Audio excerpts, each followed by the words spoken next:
প্রিয় শিক্ষার্থী বন্ধুরা, আজকে আমরা ফটোশপের অন্যতম একটি গুরুত্বপূর্ণ টুল টাইপ টুল নিয়ে আলোচনা করব এবং তার সাথে ক্যারেক্টার প্লেট সম্বন্ধে জানব। তো আমরা যদি ক্যারেক্টার প্লেটটি এখানে না পাই, তা আমরা নিয়ে আসতে পারি উইন্ডো মেনু থেকে ক্যারেক্টার এখানে ক্লিক করার মাধ্যমে।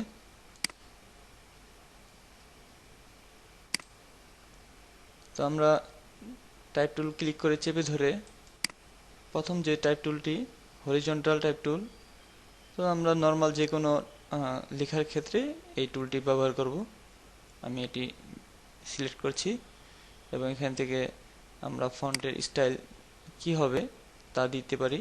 এখানে রয়েছে বোল্ড, ইটালিক, এগুলা রয়েছে। এখানে সাইজ রয়েছে এবং এখানে অন্যান্য বিষয় রয়েছে, কালার এবং জাস্টিফাই এগুলো রয়েছে। তো আমরা যেখান থেকে শুরু করব সেখান ঠিক ক্লিক করব এবং আমাদের ইচ্ছে অনুযায়ী আমরা যা কিছু আমাদের প্রয়োজন তা লিখব। সাপোজ আমি বোঝার সুবিধার্থে লিখছি।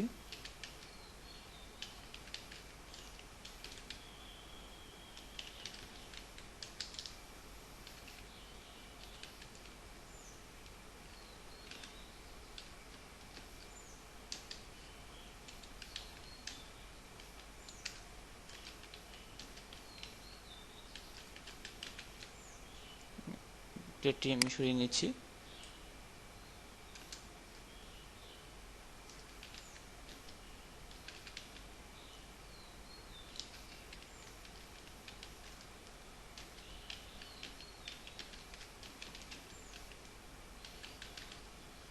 তো এভাবে আমরা যা আমাদের মন চায় তা আমরা আমাদের ডিজাইনে যা প্রয়োজন তা আমরা সহজেই লিখতে পারি এবং মুভ টুল দিয়ে আমরা এটা যে কোনো জায়গায় সরিয়ে নিতে পারি।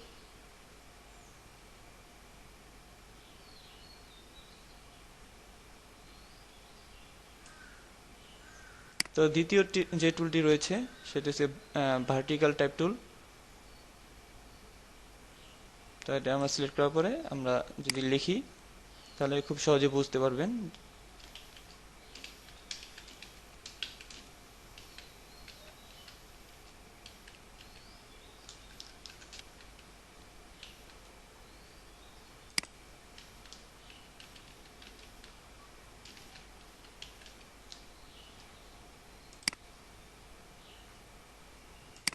তো আমরা যদি ভার্টিক্যাল টাইপ টুল দিয়ে লিখি তাহলে এভাবে আমাদের লেখাগুলো এভাবে স্টাইলে নিচে নিচে চলে আসবে।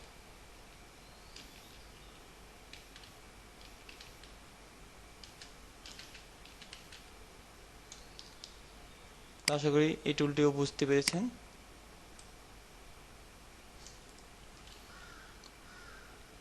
এবং তৃতীয় যে টাইপ টুলটি রয়েছে হরিজন্টাল টাইপ মাস্ক টুল। তো এটা বোঝার সুবিধার্থে আমি একটি ইমেজ ওপেন করছি। সাপোজ আমি যদি এই ইমেজটি ওপেন করি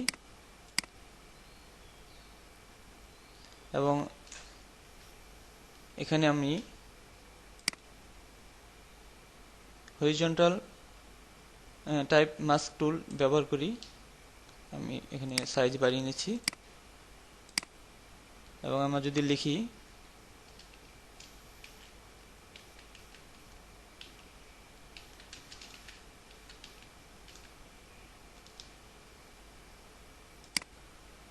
দেখুন এটা সিলেকশনে পরিণত হয়েছে। আমরা এখন চাইলে কন্ট্রোল সি দিয়ে কপি করে আমাদের নির্দিষ্ট পেজে কন্ট্রোল ভি দিয়ে পেস্ট করে দিতে পারি।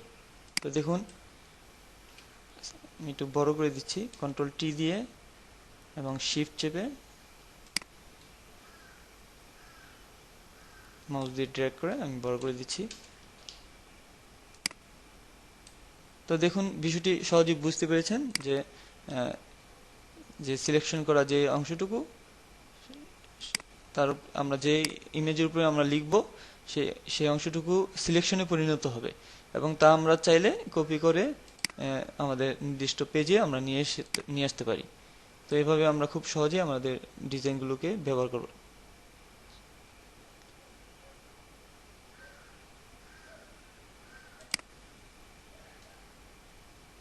তো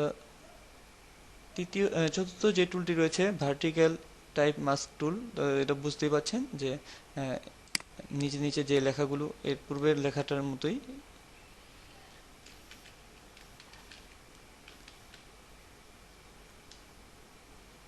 তো আমরা যদি কন্ট্রোল-সি দিয়ে কপি করি এবং কন্ট্রোল-ভি দিয়ে পেস্ট করি, তো দেখুন যে সিলেকশন করা যে ইমেজটির উপর লিখেছি তা সিলেকশন হয়েছে এবং আমাদের নির্দিষ্ট পেজে আমরা খুব সুন্দরভাবে নিয়ে আসতে পারি। তো আশা করি এই 4টি টুলই আপনারা বুঝতে পেরেছেন এবং এগুলো প্র্যাকটিস করতে থাকেন। আরেকটি বিষয় হচ্ছে যে আমরা যদি এই হরিজন্টাল টাইপ টুল প্রথমটি সিলেক্ট করে আমরা নির্দিষ্ট এরিয়া দেখিয়ে দেই, তো এরিয়া দেখিয়ে দেওয়ার ফলে আমরা যা টাইপ করব তা আমাদের এই এরিয়ার মধ্যেই থাকবে। সাপোজ আমি এখানে যদি কিছু লিখি,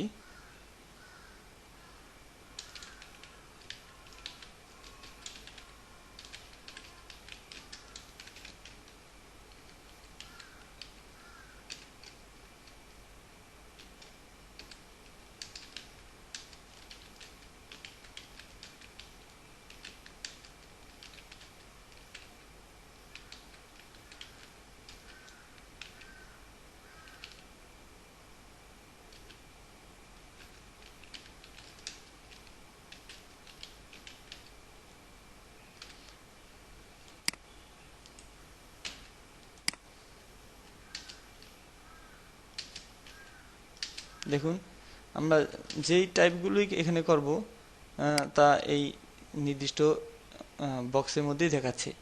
এবং আমরা যদি চাই এগুলোকে জাস্টিফাই করব এবং চেঞ্জ করব, তো আমরা এখানে যে ক্যারেক্টার প্লেটটি রয়েছে এখান থেকে আমরা খুব সহজেই জাস্টিফাই এবং পরিবর্তন করতে পারি। আমি যদি এটাকে জাস্টিফাই করে দিই, দেখুন এই বক্সের মধ্যে তা খুব সহজেই জাস্টিফাই হয়েছে, জাস্টিফাই অল। তো এভাবে আমরা এগুলো চেঞ্জ করে খুব সহজেই আমরা ব্যবহার করতে পারি। এবং এখানে রয়েছে সাইজ, ক্যারেক্টার প্লেটেও আমরা এখানে ফন্ট স্টাইল পরিবর্তন করে দিতে পারি, এখানে সাইজ পরিবর্তন করতে পারি এবং স্পেস, লাইন স্পেস রয়েছে। বুঝতে পারছেন যে লাইন স্পেস বাড়াতে কমাতে পারি। তো এগুলো আপনারা যদি খুব নাড়াচাড়া করে দেখেন তাহলে খুব সহজেই আরো ভালোভাবে বুঝতে পারবেন।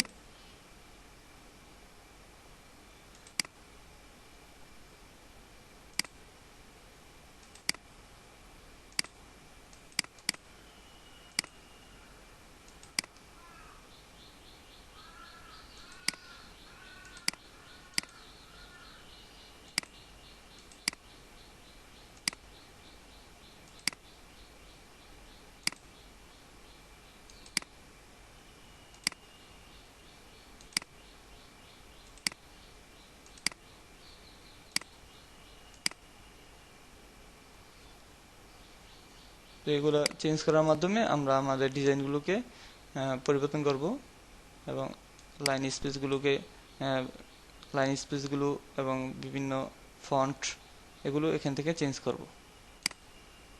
তো আজকে মতো এই পর্যন্তই। নেক্সট টিউটোরিয়ালে আমরা অন্যান্য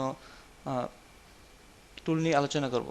তবে হ্যাঁ, এ পর্যন্ত যে টুলগুলো নিয়ে আলোচনা করেছি এগুলো নিয়ে একটি সম্পূর্ণ একটি প্রজেক্ট আপনাদের সামনে নেক্সট টিউটোরিয়ালে তুলে ধরা হবে। ধন্যবাদ সবাইকে।